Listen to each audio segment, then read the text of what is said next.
জাতীয়তাবাদী দল ময়মনসিংহ মহানগর শাখার সংগ্রামী আহ্বায়ক এ.কে.এম. শফিকুল ইসলাম স্যার, মঞ্চে উপবিষ্ট আজকে জাতীয়তাবাদী দল ময়মনসিংহ মহানগর শাখার সিনিয়র যুগ্ম আহ্বায়ক, ময়মনসিংহ সদর 4 থেকে আমার জীবনের কিছু স্মৃতিচারণ করতে চেয়েছিলাম, অনেকগুলো।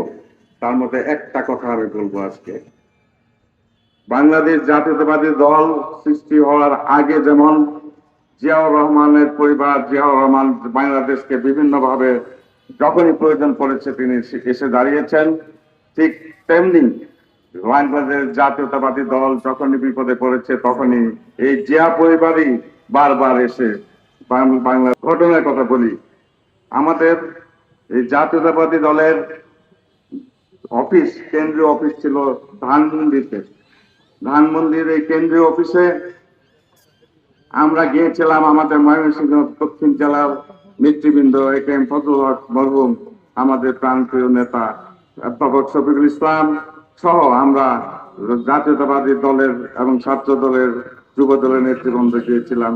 তখন জাতীয়তাবাদী দল একটি করুণ অবস্থায় পড়েছিল। যে মহাসচিব ছিলেন ওবায়দুর রহমান, তিনি দল থেকে পদত্যাগ করেছিলেন এবং আমাদের নেত্রীও তখন নেতৃত্ব গ্রহণ করেন নাই। সেই নেতৃত্ব সেদিন ছিলেন সেখানে উপস্থিত। আমরা গিয়ে দেখলাম একজন গৃহবধূ এই রাজনীতিতে আসছেন এবং তার কথাবার্তায় কখনো সেই রাজনীতির মতো অবস্থা তার মধ্যে নাই। কিন্তু আল্লাহ রহমতে এই নেত্রী এখন আপসহীন নেত্রী। এই নেত্রী এখন বাংলাদেশের তথা সারা বিশ্বের মানুষের কাছে একজন গ্রহণযোগ্য নেত্রী হিসাবে পরিচিত হয়েছে। এর কারণ একটাই, তিনি মানুষকে ভালোবেসেছিলেন, বাংলাদেশের জনগণকে ভালোবেসেছিলেন, জনগণের কথা বলেছিলেন, দেশকে একটি নির্ভরশীল দেশ, সোনার দেশ গড়ার জন্য কাজ করেছিলেন। এই জন্য আজকে তিনি এই অবস্থানে উপস্থিত হয়েছেন। আমার মনে আছে শেষ সময়ে গুলশান অফিসে আমি গিয়েছিলাম, একদম শেষ সময়ে যখন আমাদের নেত্রী অ্যারেস্ট হন তার কয়েক মাস আগে। সেখানে আমি কোনোদিন তার সম্মুখে বসে কথা বলি নাই।